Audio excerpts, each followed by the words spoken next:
अस्सलामुअलैकुम, this is doctor Marina Khan. आज हम बात करेंगे विटामिन ई पर। विटामिन ई क्या है, विटामिन ई के कौन से इम्पॉर्टेंट फंक्शंस है स्किन के लिए, हेयर्स के लिए, नर्व्स के लिए, कैसे इम्पॉर्टेंट है विटामिन ई, विटामिन ई के सोर्सेज क्या हैं, विटामिन ई की डेली नीड क्या है और विटामिन ई की कमी से कौन से नुकसान हो सकते हैं। तो शुरू करते हैं। विटामिन ई एक फैट सोल्यूबल विटामिन है, मतलब विटामिन ई की एब्जॉर्प्शन के लिए फैट का होना लाजमी है।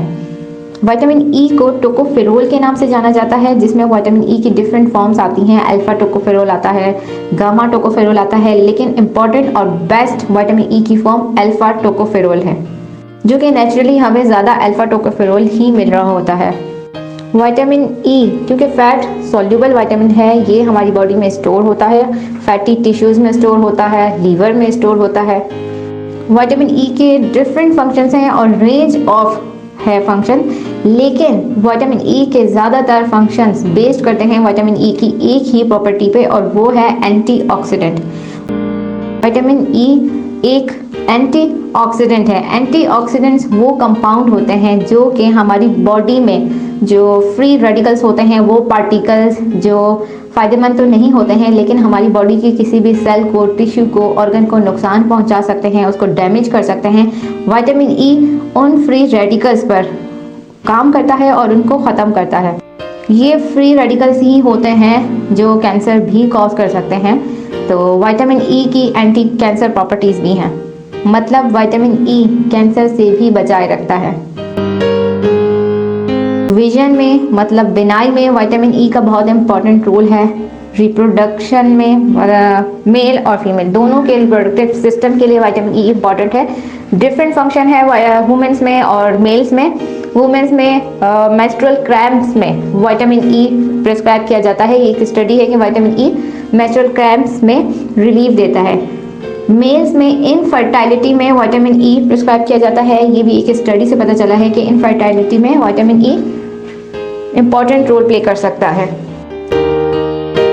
ब्लड सर्कुलेशन को अच्छा करता है वो ऐसे कि ब्लड वेसल्स हमारी खून की शरियानों को डायलेट करता है, जिसकी वजह से ब्लड फ्लो अच्छा होता है स्किन की तरफ, हेयर्स की तरफ, नेल्स की तरफ। ये हमारी बॉडी के वो हिस्से हैं, हेयर्स, स्किन और नेल, जहाँ पर खून सबसे आखिर में पहुँचता है और कम क्वांटिटी में पहुँचता है।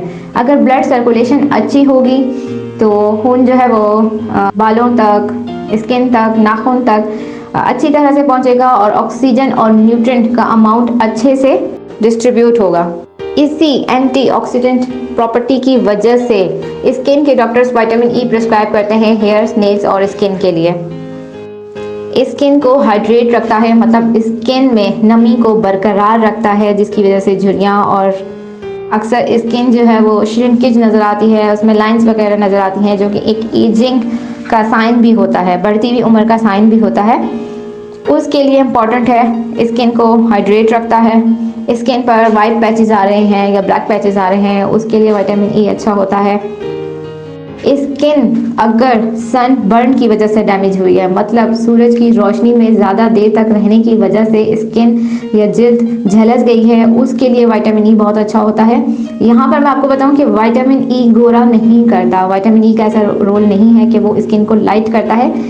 विटामिन ई का स्किन के लिए रोल ये है कि स्किन को सेहतमंद रखता है, स्किन की तरफ ब्लड सर्कुलेशन को अच्छा करेगा। स्किन में अगर कुछ डैमेज हो रहा है फ्री रेडिकल्स की वजह से, टिश्यू में, सेल्स में टूट फूट हो रही है, उससे उन फ्री रेडिकल्स से स्किन को महफूज रखेगा।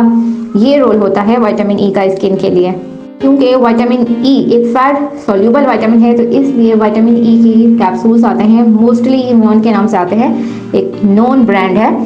तो विटामिन ई के कैप्सूल्स को अक्सर कैस्टर ऑयल के साथ मिलाकर बालों के लिए और फेस के लिए यूज़ किया जाता है। डिफरेंट स्किन इन्फेक्शंस में भी विटामिन ई प्रिस्क्राइब किया जाता है, क्योंकि इन्फ्लेमेशन में विटामिन ई का रोल है।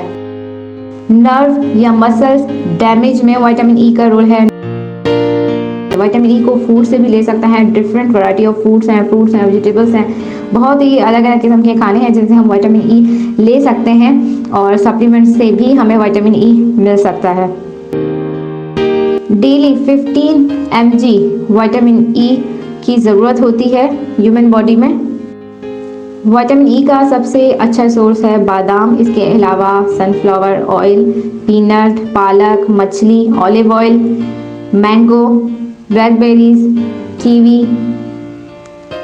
इन तमाम सोर्सेज से विटामिन ई हमें मिलता है। विटामिन ई की डेफिशिएंसी से क्या हो सकता है, जैसे कि हमने बात की कि विटामिन ई एक एंटीऑक्सीडेंट है। अगर विटामिन ई की डेफिशिएंसी हो जाएगी तो क्या होगा कि बॉडी में मौजूद फ्री रेडिकल्स जो कि किसी भी केमिकल रिएक्शंस की नतीजे में रिलीज हो सकते हैं, वो फ्री रेडिकल्स स्किन सेल्स को या मसल सेल्स को या नर्व सेल्स को डैमेज कर सकते हैं। इम्पॉर्टेंट यहाँ पर बात यह है कि अगर नर्व सेल्स या नर्व डैमेज हो जाएंगी तो क्या होगा कि एक जो फीलिंग होती है हमारे हाथ और पाँव में, हमारे हाथ और पाँव को हिलाने की, वो फीलिंग नहीं आएगी। हाथ पैर ऐसा लगेगा कि सुन्न हो रहे हैं, मूवमेंट्स में प्रॉब्लम आ सकती है, क्योंकि ये नर्व्स ही होती हैं जो कि हमारे ब्रेन से हमारे बॉडी पार्ट्स को सिग्नल्स देती हैं। स्किन पर इफेक्ट्स आ सकते हैं, स्किन जो है वो अनहेल्दी होने लगेगी, बाल गिर सकते हैं, बाल डैमेज रह सकते हैं। तो ये था हमारा विटामिन ई का टॉपिक। बहुत सारी ऐसी चीज़ें जो आप लोग सुनते होंगे कि विटामिन ई स्किन के लिए ज़रूरी है, स्किन के लिए, खूबसूरती के लिए बहुत सारे लोग यूज़ कर रहे होते हैं। तो हमने आपको आज बताया कि क्या ऐसा फंक्शन है विटामिन ई का, कौन सी प्रॉपर्टी है जिसकी वजह से स्किन के लिए, हेयर्स के लिए विटामिन ई यूज़ किया जा रहा होता है, या नर्व डैमेज में विटामिन ई का यूज़ किया जा रहा होता है। फिर मिलेंगे नेक्स्ट वीडियो में। अल्लाह हाफिज़।